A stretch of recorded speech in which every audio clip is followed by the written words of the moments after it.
you want. Okay, great. Well, thank you for having me.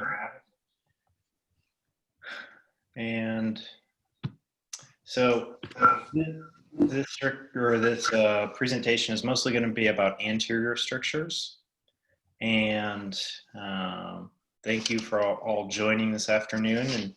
And I wanted to tell you just a little bit about myself, and that I've mostly done my training on the west coast of the US. So Oregon for med school, and that's where I grew up. And then I went to Utah, and Utah for both residency and fellowship. And then I moved kind of on the border of Nevada and California, near Lake Tahoe. That's where the picture was in the first slide. And my fellowship was with Dr. Jeremy Myers, and it was a GORS, or Reconstruction Fellowship. And most of these slides are a combination of Dr. Myers and my own. And these are my two mentors, Dr. Lemma and Dr. Myers. I do have a little bit of experience with IVU Med in that as a resident, I went to Uganda and worked with Dr. Fred Curia. I probably learned a lot more than what I could give as far as teaching, but this is one of my favorite quotes. In Uganda, you do what you can with what you have, and improvisation is a necessity. And I imagine that it's a similar thing for you guys as well, but I try to use that in my practice as well. Outline for the talk, just briefly, I'd like to get some interaction, so please feel free to unmute the Zoom call, interrupt me, ask me questions. I'd like to have you guys respond to some of my questions, so residents and or faculty there. It'd be great if your connection allows you to kind of chime in. So thank you for the case presentations. So we're going to do a couple, one generic and then two that are actually from your hospital. So I'm excited to talk about those. We'll go over the workup, the data on DVIU versus urethroplasty, patient-reported outcomes, what the patient feels after they have a urethroplasty, as well as risk factors for failure, redo urethroplasty, and then I have a bunch of slides at the end about technique of urethroplasty, and if we have time, I'd love to go over those as well. So can you guys hear me okay? Yeah, we can hear you. It's good. Okay, great. And if your residents aren't chiming in, will you make them talk? Yeah, sure. Okay. I can some of them talked. Okay, that sounds good. So briefly, pathophysiology, there's some kind of injury to the urethral epithelium that creates this inflammatory reaction, spongy fibrosis, and then it usually cracks open, that scar tissue forms, then they crack it open when they're urinating, and then that cycle of inflammation continues. That's why we think strictures happen in most cases. As far as how prevalent the disease is, as you age, more men and women get urethral strictures, but much more common in men. There is a higher incidence in African Americans and those that are over 65. But about 1 in 200 men will deal with urethral strictures in their lifetime. Why men get urethral strictures is going to be different in the US versus in Ethiopia versus China, and it all depends on how prevalent certain diseases are, like infectious diseases. It used to be that gonorrhea and chlamydia used to be a major cause for another urethritis, used to be the major cause.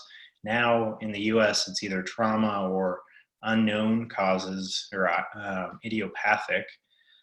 As far as penile strictures, hypospadias, and they do have an associated bulbar urethral stricture. About 10% of hypospadias have a different stricture. As far as posterior strictures, we've got pelvic fractures, radiation, and BPH treatments, etc. Things that we do in urology. Men usually present with pain, maybe history of urinary tract infections or prostatitis. They have similar symptoms to BPH patients. There are LUTs, slow flow, frequency, urgency, maybe obstructive episodes or acute urinary retention. So this question box is a reminder for me to ask you guys the question at the bottom. So don't let me move on before letting some of you respond. But this is a first case, just a generic case, and 25-year-old male that had a straddle injury, biking. He saw some blood, but never really sought medical treatment at that time. He's otherwise healthy. He now has pain with urination and slow flow for years. And then he travels to Ethiopia and he comes to your hospital in urinary retention. How do you guys make the diagnosis? What does your workup look like? Anybody?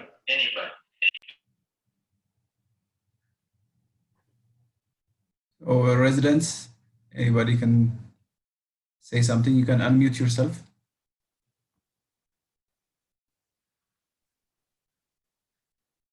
Don't be shy. Majudin?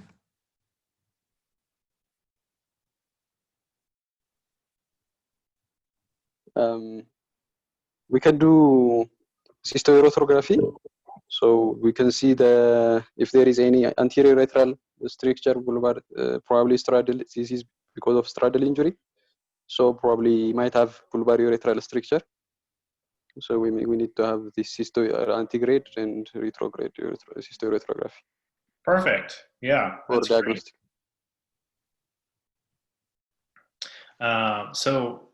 Those are two great ways to look at the urethra and diagnose urethral stricture disease. This is just a slide from our AUA guidelines that says exactly cysto, retrograde, as well as ultrasound. I don't know if you guys have much experience with ultrasound, but I tried to do a few of these last year during my fellowship, and they can be really nice way to do it if you don't have fluoroscopy readily available. So you guys know the rugs, what they look like, and cystoscopy. That's a good picture of a tight stricture on the right side of the screen. And then the ultrasound, if you do it on an awake patient, you can use like Urojet or lidocaine jelly or even saline and just distend the urethra as best you can, and then hold the tip of the penis so it stays distended. And then you can use a small parts ultrasound and actually get pretty good pictures and good quality measurements. It's not perfect, just like a lot of the studies, but it correlates pretty well to the actual stricture length during your surgery. So let's just say that this is his rug, and that's his appearance for bulbar stricture. So it's pretty short and dense stricture, but he hasn't had any previous DVIU, no dilation. It's kind of rare for urology, for at least me, to see someone that hasn't had that yet. But if he walks into your hospital, what treatment options will you offer him for this first treatment? I think, is Admasu around? Dr. Admasu? Sorry, say again? I am asking Dr. Admasu to... Oh yeah, please do.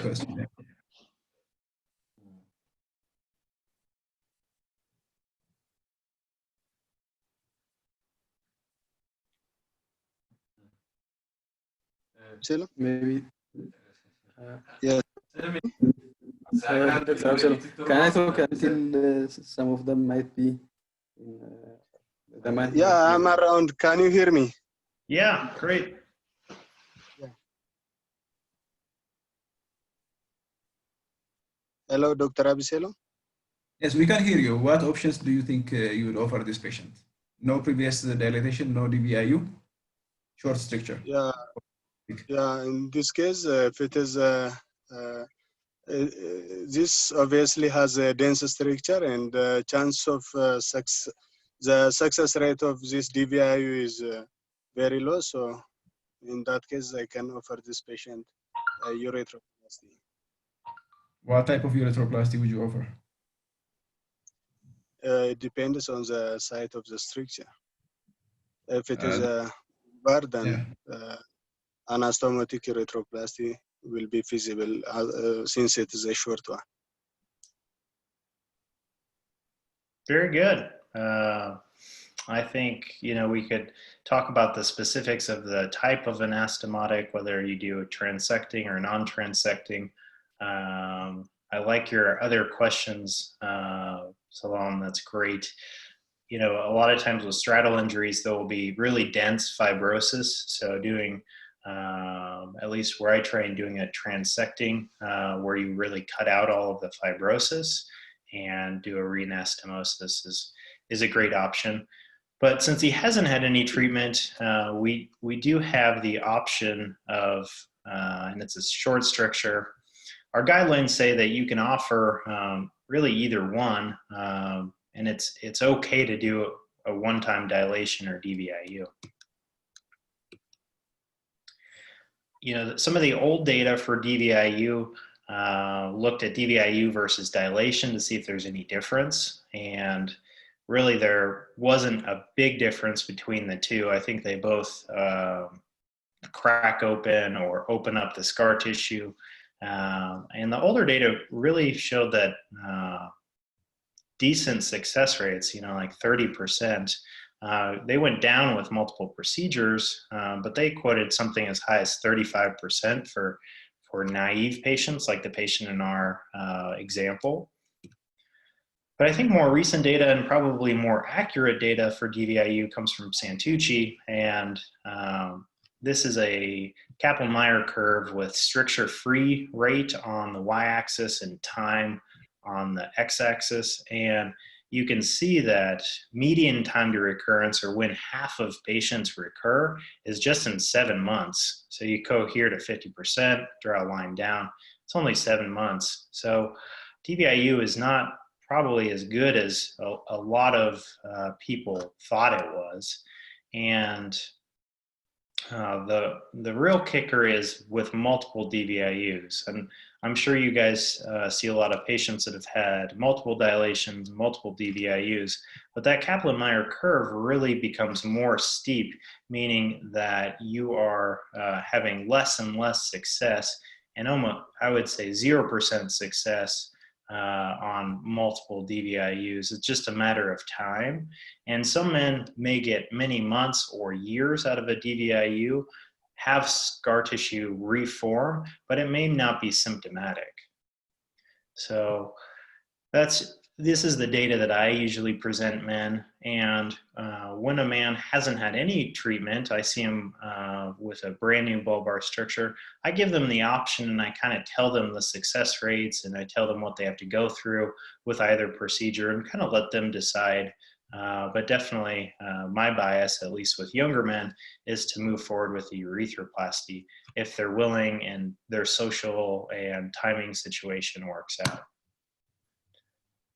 So our guidelines say that after failed DVIU, we should be offering urethroplasty and referring to someone that does urethroplasty in the event that they do have recurrence. A lot of the data that we'll present today comes from some work Dr. Myers and his colleagues have done through the TERNS database. It's 13 centers across the United States. Most of the large volume urethroplasty surgeons, and they've been doing this for, I think, just about over 10 years, compiling their data.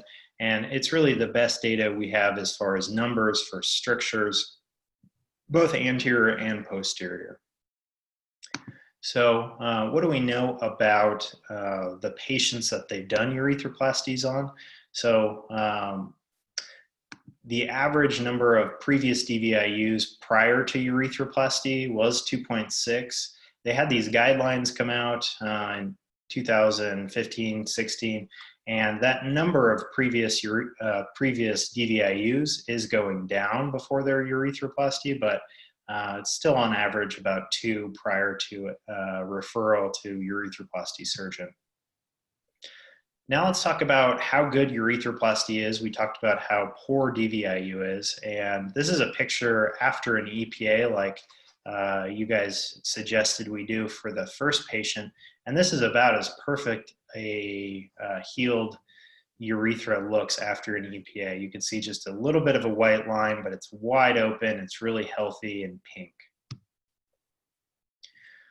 So using the Terns database, they wanted to define success, and they did it in 2 ways. So anatomic success means the ability to pass a flexible scope that's usually 16 or 17 French in clinic without any trauma. So the scar tissue that if it has reformed is bigger than 17 French.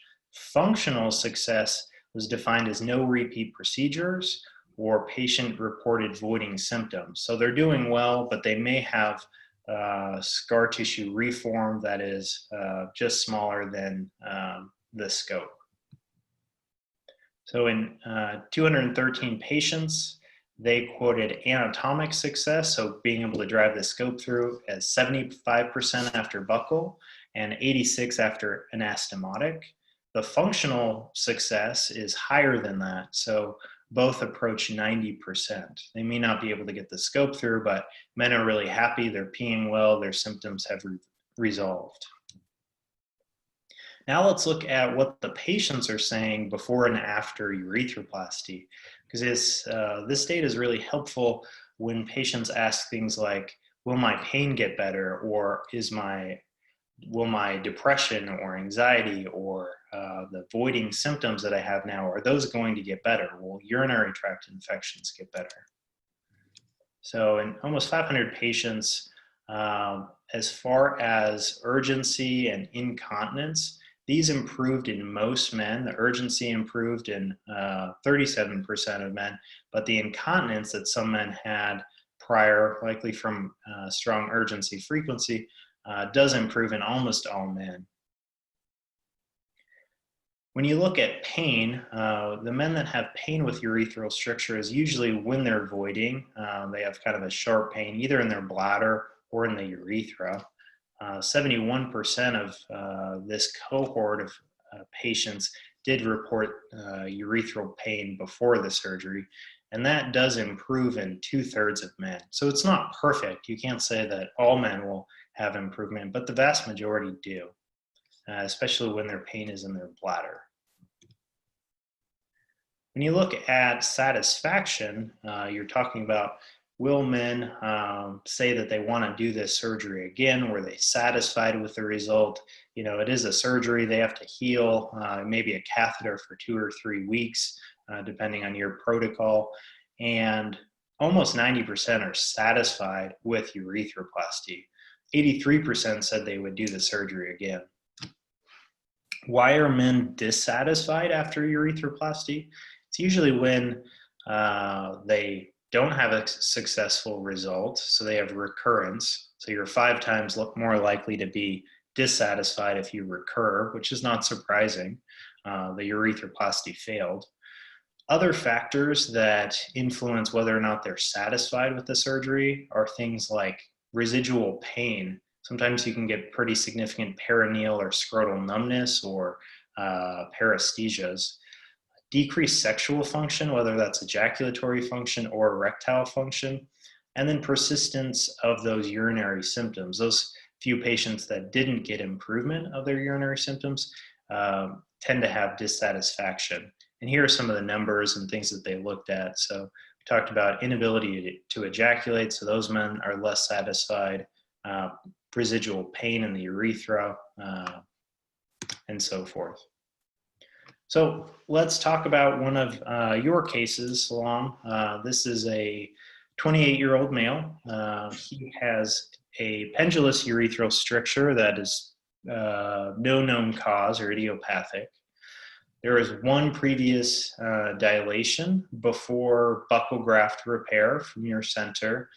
You told me it was a dorsal onlay, and then there was a recurrence shortly thereafter, kind kind of throughout the repair. And after buccal repairs, you can get recurrence at the ends, like distal or proximal, or throughout the graft. And it sounds like he's being currently managed with cysto and dilation about every month. He's a young guy, he's interested in having children naturally, and he definitely has a symptomatic recurrence. Thank you for sharing the retrograde urethrogram. So this is from your hospital. I don't know if anyone else has seen this, but I like one of your residents, if they can, to kind of describe this for us and where the problem is, and then if you can discuss management options for this patient. Okay, I think Dr. Abinat, you're on the list, so can you unmute yourself and comment on this retrograde study?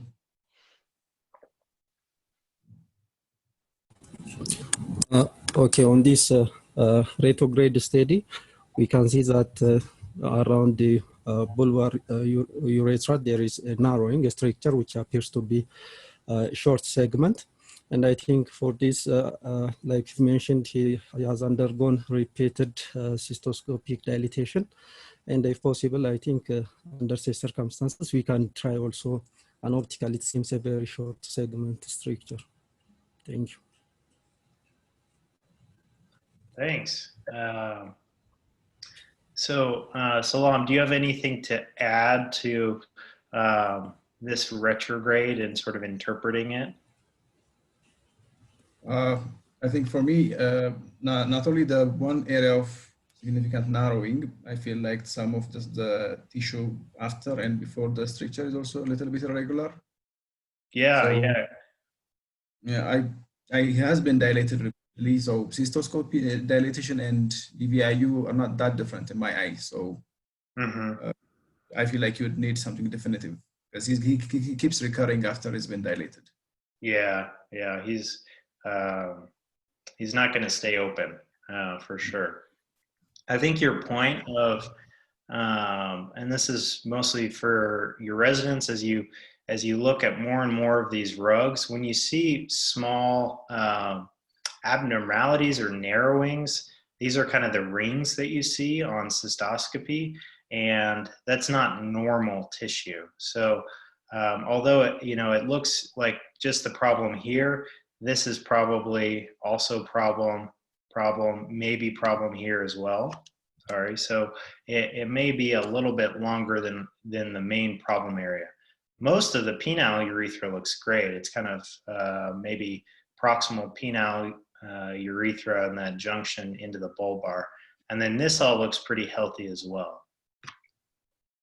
So let's talk about management options. So he could live with a suprapubic tube. That doesn't seem very good for a 28-year-old. Kind of an old school way of treating urethral strictures was just having the patient pass catheters. And for certain circumstances, that can be okay. But again, he's young. That's usually painful. He's going to be living with this for 60 years. Perineal urethrostomy, sort of bypassing all of that problem area, is always an option. He has what looks like healthy bulbar tissue proximal to that. You can, if there's still healthy buccal graft, you could consider doing this in a single or a stage fashion.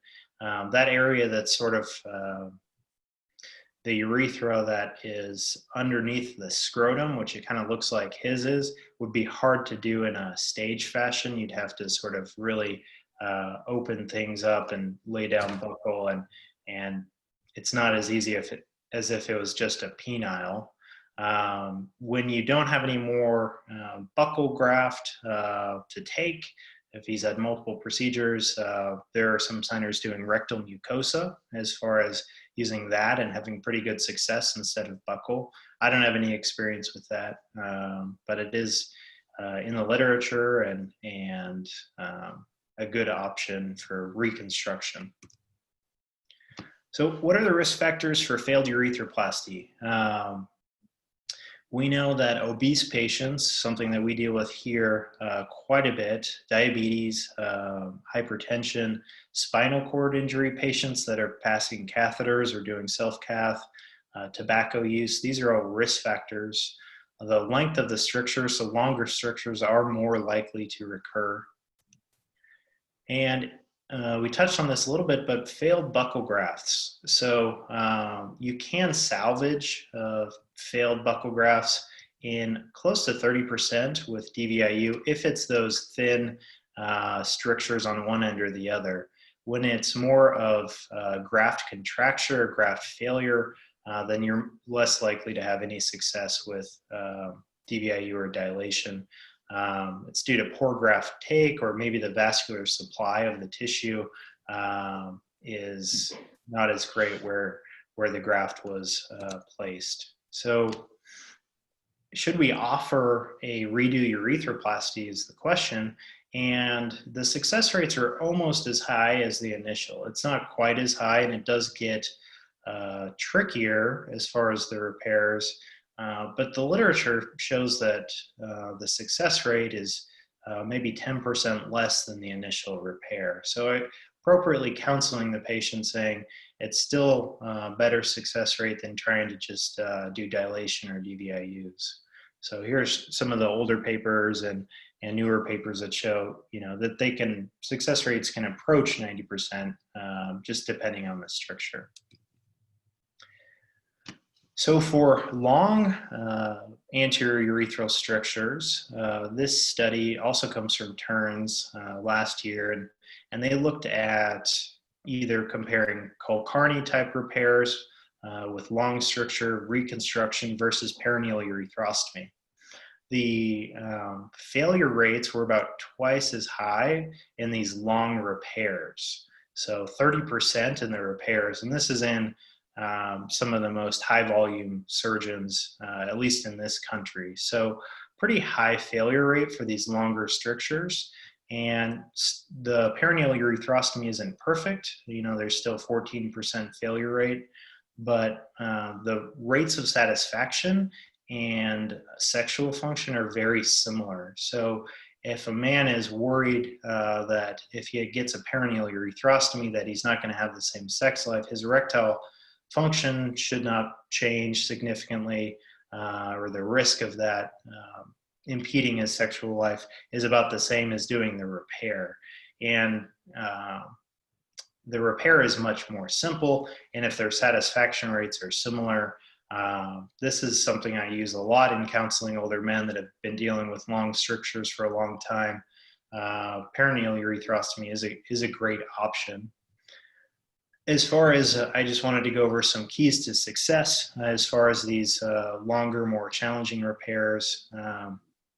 You really want to excise all of the scar, really do wide urethrotomy. So with this case number 2 patient, you really want to extend your urethrotomy well into healthy tissue. So if you're going to lay down new buccal, it's getting into really healthy, nice tissue, both proximally as well as distally. Limit things like infection. If a patient is diabetic, we really try to get their hemoglobin A1C, ideally around 7. And then just quickly, my approach for this patient is to think about pre-placing a suprapubic tube. The distance of the stricture may be a lot longer than what you're looking at when he is still urinating on his own, still breaking open the stricture. So think about doing a suprapubic tube, then repeating your rug. I would probably offer a redo buccal from a perineal approach based on the location, and depending on what the patient wants to do. You can always do a perineal urethrostomy later if he has recurrence. It just depends on what the patient is kind of willing to undergo. But both proximally and distally to the area looks really healthy on that retrograde. Any comments, Salam? Yeah, actually, it's good options. I feel like the patient would kind of, he's already accepting that he might need another procedure. Mm-hmm. Only problem is like our setup doesn't really allow us to do this small SP tubes. We generally use like an open technique to insert 16 French Foley into the suprapubic. Uh-huh. So the urethral rest may not be that much accepted by the patient, but besides that, I think the redo buccal might give us a good option, because I feel like it wasn't really the problem with the stricture itself that made it fail, because I remember doing this procedure and the graft that we took was kind of ragged and kind of like 2 or 3 pieces because it detached during the harvest. Yeah. I feel like that's why it failed. So if we can do proper harvest and, like you said, get the proximal and distal healthy tissue as part of the anastomosis, it should be quite well. Yeah, I think it'd be great. I hope to hear about him in a few months from you, and hope he's doing well. Yeah. So here's the next case from your hospital. He's 60 years old and had some kind of prior instrumentation years ago after some pelvic trauma or some kind of trauma. I'm not sure what railroading is. Maybe you can fill me in. I'm glad you don't know it, because it's such a horrible procedure. Okay. So, in the past, when patients had kind of a urethral injury, like pelvic fracture, urethral injuries, they used to have a suprapubic done, and it was sort of like a blind realignment. You'd open the bladder, and with the bougie, the surgeon would kind of push the transurethral bougie and find a way to connect the 2 edges without a scope, directly visualizing it, or without fluoroscopy. So at the end, they would eventually, if it's not distracted urethra, they'd find a way and put a catheter in. That used to be the one way of treating pelvic fracture urethral injuries. It was actually used to be done a long time ago, but we still have patients who have this once in a while. Okay. Thanks for teaching me about that. That sounds really challenging. Yeah. So he saw another urologist, and he was counseled about his BPH, whether or not his BPH was actually the real cause of his obstructive symptoms. He ended up undergoing a TURP. At the time of the TURP, there was sort of an incidentally noted membranous stricture that was, I think, dilated during the time. Yeah. And following his TURP, months or years later, he's now had recurrence of his obstructive symptoms, and on office or in your hospital cystoscopy underwent dilation for this membranous stricture at least once. And here is your voiding cystourethrogram. Can one of your residents take us through this? Sure. I think we should involve the only lady in the urology team, Dr. Eden. Can you read this for us?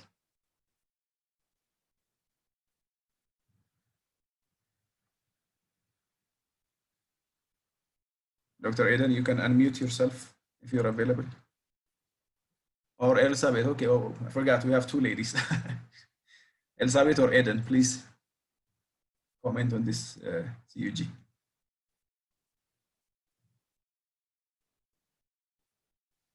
They're around.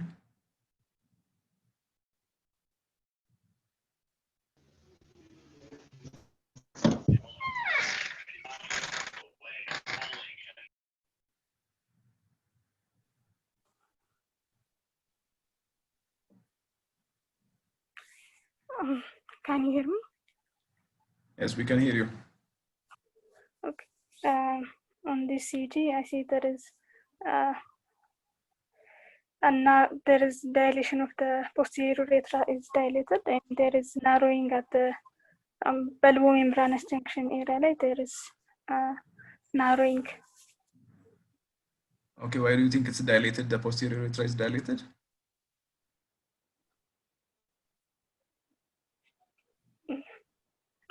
Maybe because he has undergone therapy. Okay. Any other reason? And because the stricture is distal, the proximal segment will be dilated. Okay. Dr. Ross? Your residents are very impressive, and I like your questions. You were made for academic medicine.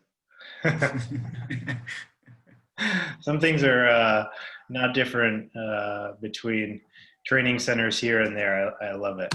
It's great. So nice description. I think you nailed it. As far as when we're counseling this patient about this bulbal membranous or membranous stricture, I kind of want to get your sense for what our main concern is and if we're going to try to repair this stricture with urethroplasty. And then a follow-up question are, what are the key parts of your exam during cystoscopy and the imaging? They kind of, they want to tell us a story and get us ready for surgery. So can one of your residents take us through this? Sure. I think this is probably for the final year residents. So who is available? Dr. Lijalam, could you comment on this?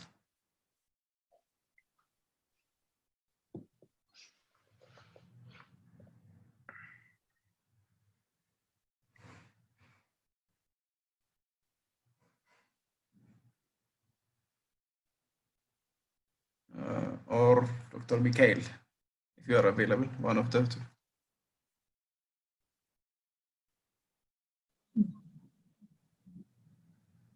Can you hear me, Dr. Abeselom? Yes, we can hear you. Yeah, the network is interrupted frequently, but for the first question, which is what's our main concern when treating this patient stricture? So the stricture is at membranous urethra, and so it is at the site of external sphincter, and this patient had also undergone therapy. The internal sphincter is already taken out with therapy. So the main concern in treating this patient is incontinence in future. Great. And if you're seeing this patient, let's say at another hospital, and you want to talk to Salam about it, how are you going to describe, what are the key parts of your description of the stricture itself?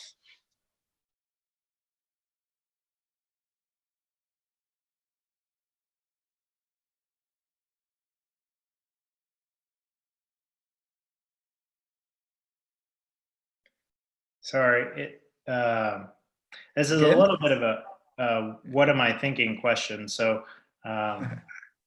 so what I'm trying to get out here, you answer the first question, great, perfect. We're worried about incontinence. The key parts for me is how dense the stricture is on cystoscopy, and is it just, you know, the most distal part of the sphincter that's involved? Is it the entire bulbal membranous junction going into the prostate? How long is it? Is there any healthy tissue? And then I like to ask the patient if they're awake, like office cystoscopy, if they have good function, like if they can feel and squeeze that external sphincter. So you want to see that, you know, come together, or is it totally shot and they don't have any function? So this is technically a posterior stricture, post-TURP. For most traumatic posterior strictures without the history of TURP and a good bladder neck, you can do a transecting parachute anastomosis with almost no risk of stress incontinence. They may have a little bit of leakage, but that bladder neck really controls a lot of the continence in these men. So it's a bit of a conundrum. So if you're going to be operating in or through the rhabdosphincter, you want to tread lightly. In the US, we often have the luxury of saying, well, if you're incontinence, we can always do some kind of incontinence procedure like a artificial urinary sphincter, but not every place has that luxury. And the other thing is with AUSs after urethroplasty, they have a much higher erosion rate and much higher failure rate. So it's not a great option either way. So this is just a review paper from Gomez. He's from Chile, and he has published a lot on posterior and traumatic strictures. This is a review paper that I sent Salam, and please share that with your residents. I think it's a pretty nice description of different approaches as well as different situations, whether it's radiation, whether it's traumatic, whether it's post-URP. So some good different descriptions here, and this is just an anatomy picture for everyone's review. I think his trying to think of good options for your patient, this intrasphincteric bulboprosthetic anastomosis that he describes is a good option, so I wanted to go through that. This is not something that I have a lot of experience in, but could see very applicable to this patient. So the first step is to do a non-transecting mobilization of the bulbar urethra and leaving the perineal body intact. This was first described from Jordan in 2007. And then to be able to have access here, to be able to actually work, you're going to need to do corporal splitting to actually give you this, this type of view. As far as the next step, you want to kind of locate the rhabdosphincter. You should see kind of this wispy, membranous thing, and expose the urethral wall, expose the muscle here. He's picking up on the muscle in this picture. And then pushing the muscle posterior and away from the area that you're going to repair. So trying to leave as much of it intact is the key to this technique. And then here you can see he's opened up the proximal urethra. He's probably staring at the viru right here. I think that's what this picture is trying to show. And then does a parachute anastomosis, which is going to be challenging, especially in deep or fat patients. But you can see the distal urethra here. Looks like it's nice and open. He's already pre-placed these sutures here, and the muscle is back here posteriorly. And here he's kind of reapproximating the muscle with some interrupteds back to the urethra. That's one option. Dmitry Nikolowski, who's from upstate New York, he's described doing dorsal onlays for this problem and or for radiation posterior strictures. And it's a good way. He's shown that the patients that are continent prior have continued to be post procedure, they continue to have their continence. Ventral onlay is another option. I think it would be pretty challenging depending on how posterior that stricture is, and I don't have any really good data for that in this situation. This is from that same paper, kind of describing how he'll do this. The setup is similar in that it's non-transecting. You cut out a wedge of the scar and get into healthy tissue on each side, and then place the dorsal graft here. And I think that's the graft being placed in this picture. So that's a good option. These can be really challenging and really deep. So it's a tough case that you have ahead of yourself. I have many more slides that we can go through. I think we have a little bit of time, but I wanted to see your comments on different options and what you're planning for this patient. Okay, thank you. So far, I think we've actually never had a patient with a history like this, that he had some kind of railroading or some procedure in the past. but we have had patients who had strictures post-URP at the membranous urethra, and we've also had some patients who had membranous urethral strictures after an open prostatectomy, a transvesical prostatectomy. From our experience, me and my colleagues, we found that it's, at least for the cases that we did, we found it's much easier to start with a ventral only. So we've done, I think, about three or four of them, and they seem to be continent, and procedure was not terrible. At least it was acceptably challenging. But only issue is that for this patient, the new thing that I found is, this he has a history of stricture in the past. So it feels like during the cystoscopy that the stricture is a bit dense. So it's a bit tight, and we have to dilate it with a scope. So that, I feel like that would be a problem, and we would not have enough plate to do a ventral only. Mm-hmm. So if I think the option we have right for him is, if possible, Dr. Gomez's technique seems, it's quite interesting. I've seen his video on one of the presentations, but I think it's going to be very difficult to do. He makes it look very easy.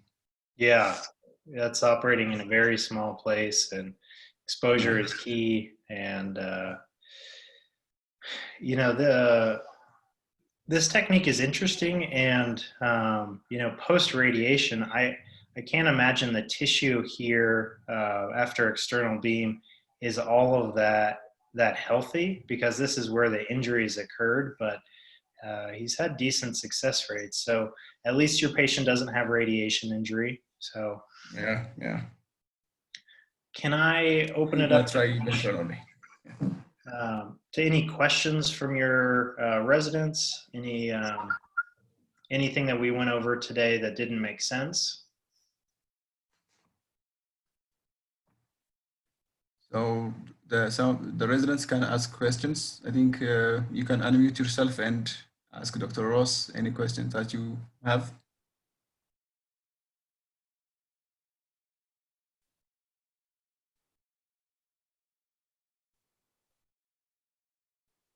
And you can always email me here in the future too. Here's my contact info, and you know, I can give you my phone number and all that stuff as well. So.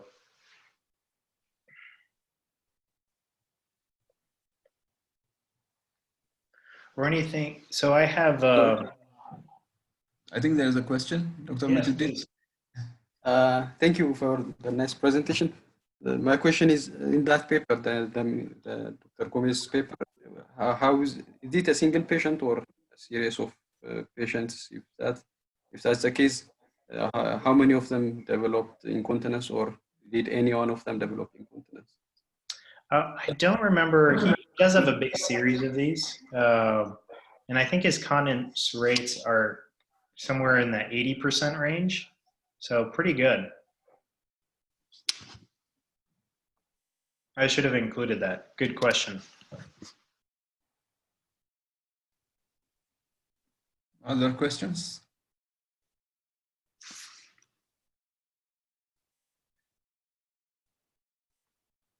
Since we have a few minutes,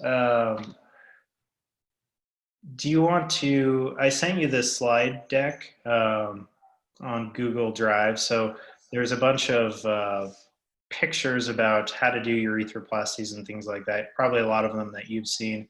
But is there anything, technique questions, tips or tricks you want to go over? We can talk about buccal graft if you want. You tell me. Yeah, actually, what kind of fluid do you use? I mean, do you use adrenaline all the time when you do harvest, or you just do it without adrenaline for the buccal graft to decrease the bleeding? Oh, as far as closing it or not closing it? No, just the infiltration. What do you infiltrate? Oh, okay. I hear you now. Usually with epinephrine. So like Marcaine with epinephrine, and then recently we started using a longer acting liposomal Marcaine that would give patients like 3 days of analgesia, which works pretty well. I don't know if that's available in your hospital, but we would use, so with epinephrine as far as infiltration, and then I'm trying to get down to, here's a picture of one of the retractors that we used to use called the Steinhauser. We put some silk stays in the corner of the mouth. I personally like the ENT retractor that just spreads the teeth. It's called just a tonsil adenoid retractor, a TNA retractor. You don't have to use a retractor, but it's kind of nice, especially if you're doing it by yourself. The other thing as far as bleeding, having suction and then bipolar. The majority of our grafts we started closing with interrupted 3-ochromic, and that has decreased the post-op bleeding. We'll leave a little bit of the posterior part of the graft open, so if it does have some bleeding, it'll just drain here. The only time we really can't close it if you take a really wide graft, like a 3-4 centimeter graft. Those can be hard to close just logistically. Other buccal graft questions?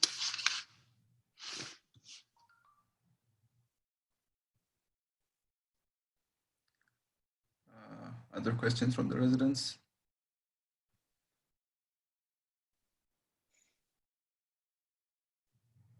I'm trying to connect my phone, but if I could, I had one more RGU for us to discuss. Oh, okay.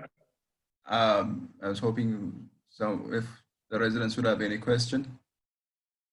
Actually, I have a question then until then. Sure. Dr. Kulkarni has been, at some point, I heard him discussing that making with the area where you make the DVIU, where you make the incision. Sometimes I heard him discuss that you don't necessarily have to make it at 12 o'clock. He's been saying sometimes you can make the incision at maybe 5 or 7, where the spongy tissue is more, so that you wouldn't cut through the urethra. What's your experience about that? Yeah, I don't think there's any hard, fast way to do a DVIU, and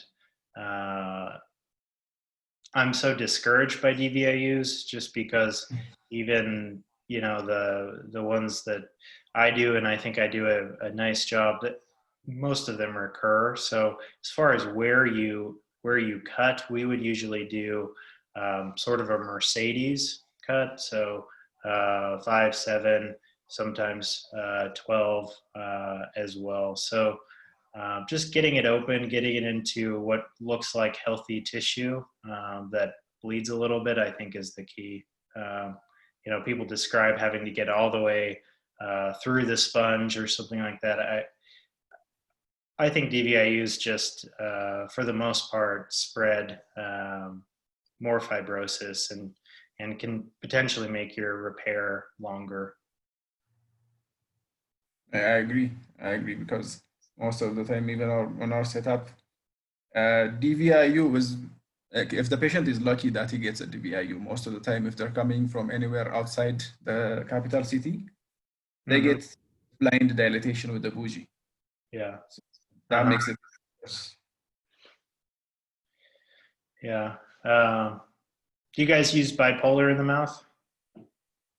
No, we don't use bipolar. We usually just try to coagulate the major bleeders with monopolar and just kind of pack it with epinephrine soaked gauze. Yeah. Okay. I was trying to think of other keys to buccal graft since we're on the topic. This is a picture of an augmented where you transect and do buccal graft. That's why the urethra is way over here. Usually we're just doing a dorsal onlay without this, but this is a nice technique if you're really struggling to get the proximal end open. So I think I've connected with my phone, but if the host will let me share the screen. Oh, great. Let me stop sharing.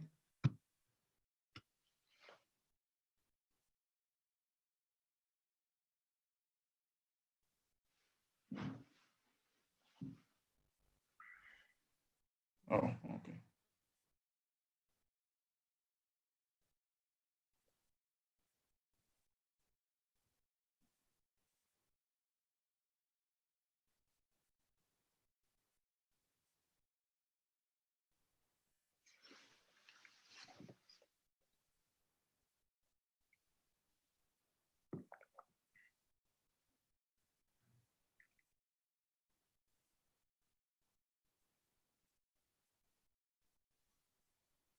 Can you see it? I cannot. It says I'm viewing your screen. I can see your iPhone. Yeah, the picture is it's supposed to be on my phone, but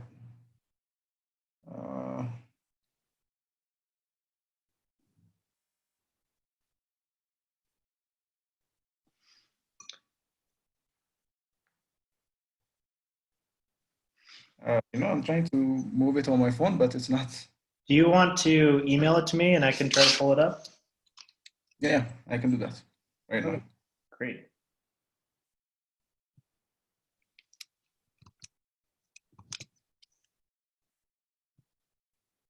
Technology is good, but only so good. It's so nice that we have this opportunity during COVID. You know, we can't. I don't know when they're ever going to let Americans travel again because we've done such a poor job of controlling this virus. But it is it's really nice to be able to interact and see you guys and speak with you. I've been really impressed today with your residents. They are top notch. Mhm.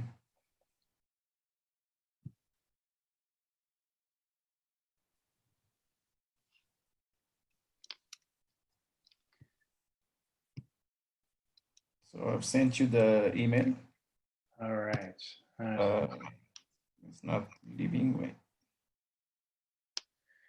Yeah.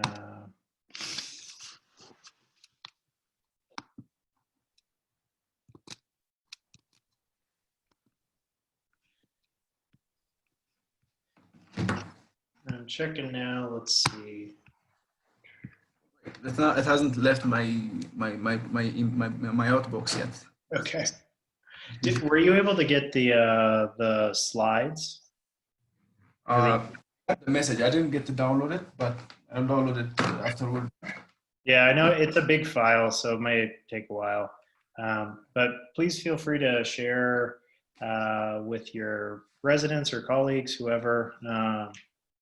You know, a lot of these slides are from Dr. Myers and his previous presentation, so I definitely want to thank him and thank you as well for supplying all these cases. I think it makes these kind of dry presentations a lot more fun.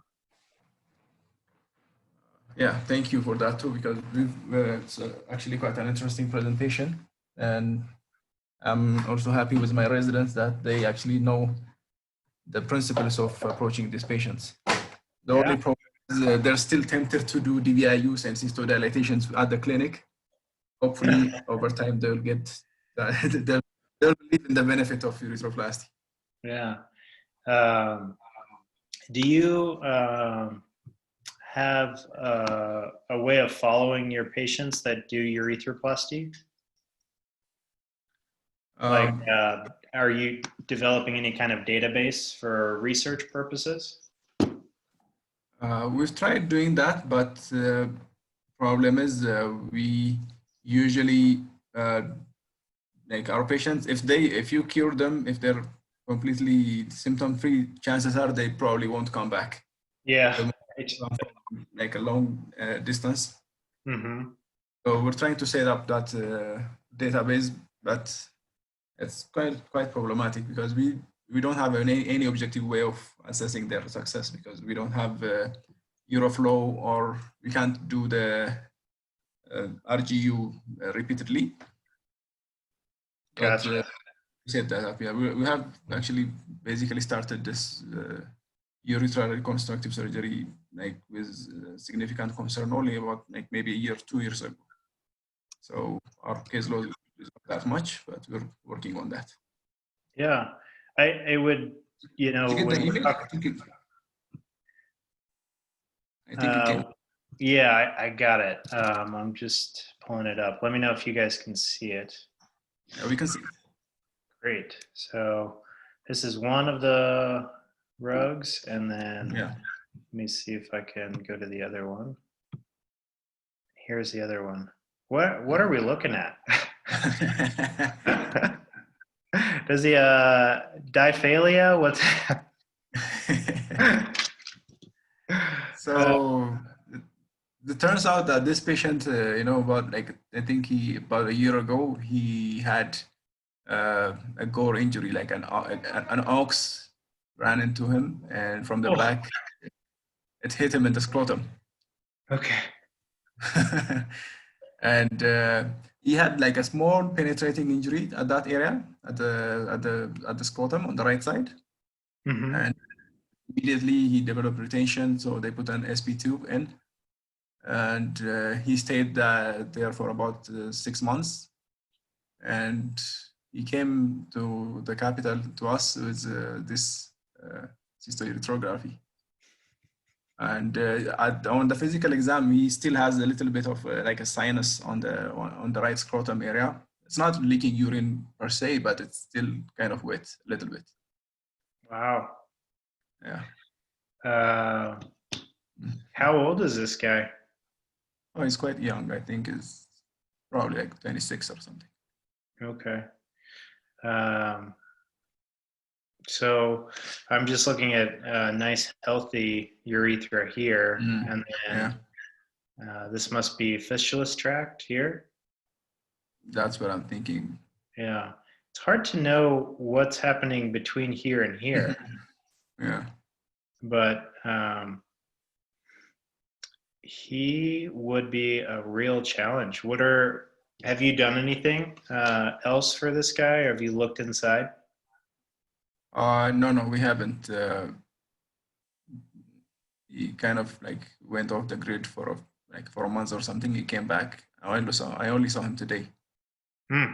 Wow. I've not seen this, but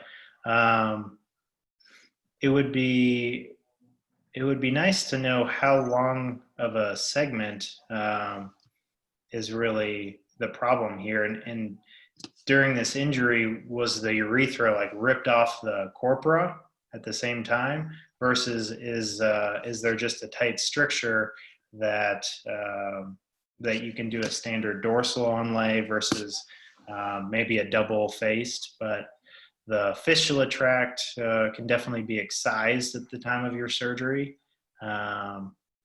Usually you can do most urethroplasties from just the perineal approach, but depending on what you're looking at, you may have to extend the incision through part of the scrotum or maybe penoscrotal junction just to make sure that you really clear out the fistula and understand the anatomy.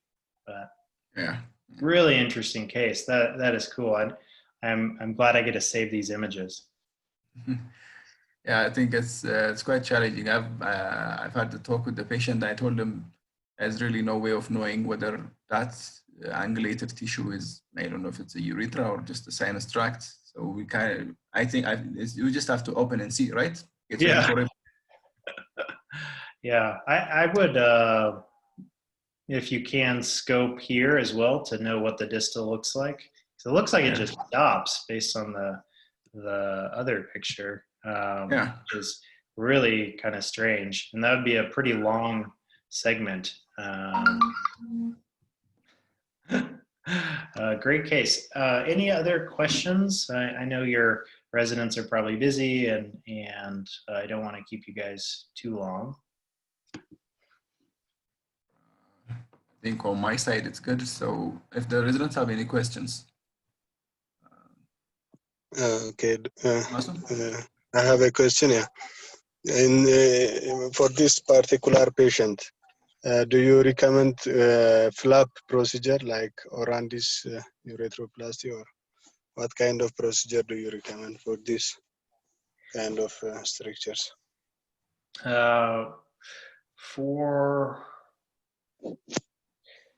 So I guess I should kind of back up. Well, it'll depend on what you need and what you find as far as how much of the urethra is still patent. Do you have any urethral plate there? Like, is it, or has it been totally deviated, ripped off, and you're sort of having to reconstruct the whole thing? In that case, if you don't have any kind of spongy backing, it's going to be hard to do this in a single stage. But bringing, the tools like a skin flap, like you mentioned, is good. That can be one side, buckle could be the other. But you're really it's going to depend on what you see there. Having backup plans of and discussing with the patient, if this proximal penile urethra is completely torn off, laying down buckle in a staged approach, then continuing suprapubic tube, coming back, so then you have a good buccal plate there, could be a nice option. But that's also a hard thing to tell a young man to go through. We would do that for staged redo hypospadias strictures, and it can get you a good result, but it will be challenging for the patient.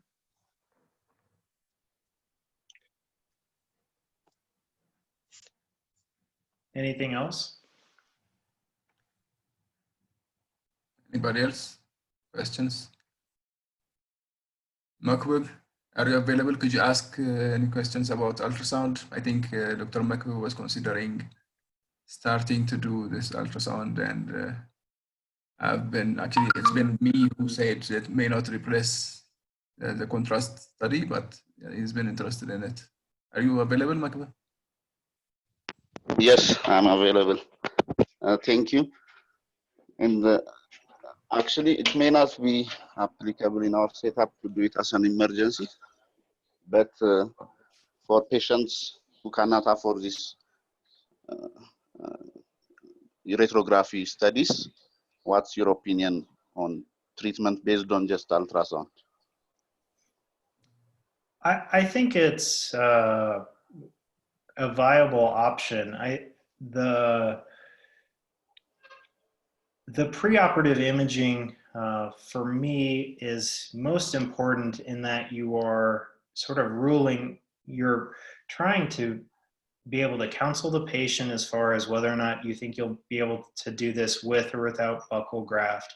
And then knowing, is this going to be a short stricture and a 2-hour procedure versus does the patient really have panurethral stricture disease? So as long as your images are showing, and in the penile urethra, you should be able to get a really good picture with it distended either with saline or Urojet, and just follow the urethra. It should look like a nice, healthy, big tube like you'd expect.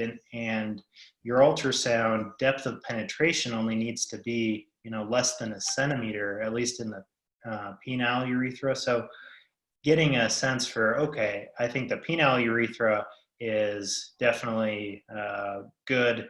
We don't think we're going to need to do any kind of Kulkarni or anything like that. Then at least you're narrowing it to bulbar urethral disease, the most common stricture location.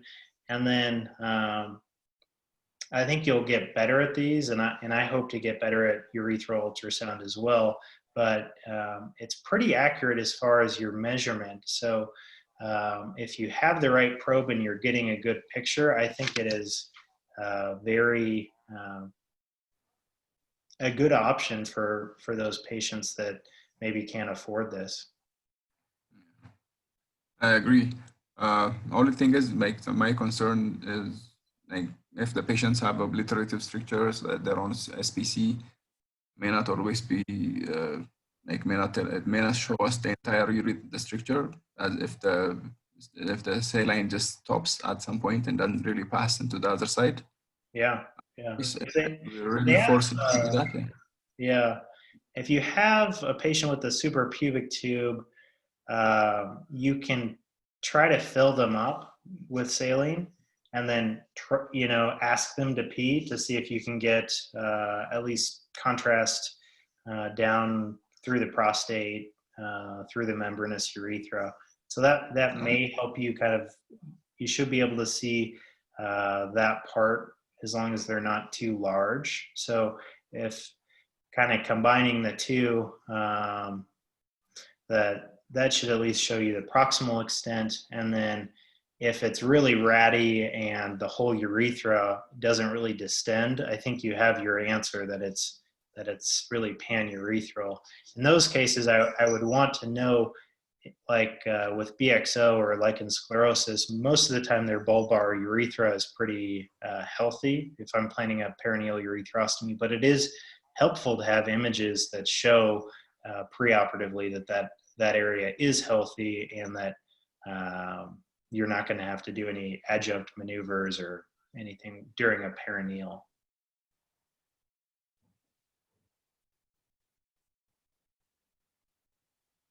Okay.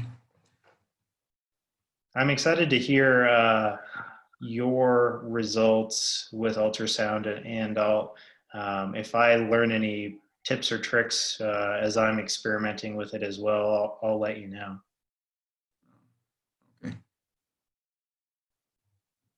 Anything else? This has been, a pleasure for me. Thank you for the opportunity.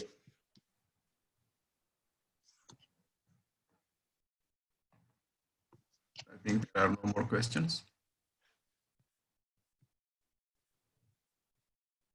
All right. Well, enjoy the rest of your evening, and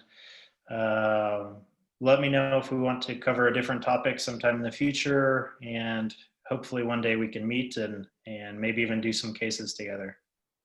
Yeah. Thank you very much, Dr. Ross Anderson. On behalf of my department and residents, thanks for the talk. Yeah, hopefully we'll have another discussion. Yeah, Thanks. great. Thanks again. Take care. Okay, bye. Bye. Thank you so much, Ross. Yeah, you're welcome. That was great. Have a nice day, and I'll send you an email about the other presentation later today. Okay, that would be great. Thanks. Okay, take care. Yeah, you too. Bye-bye. Bye.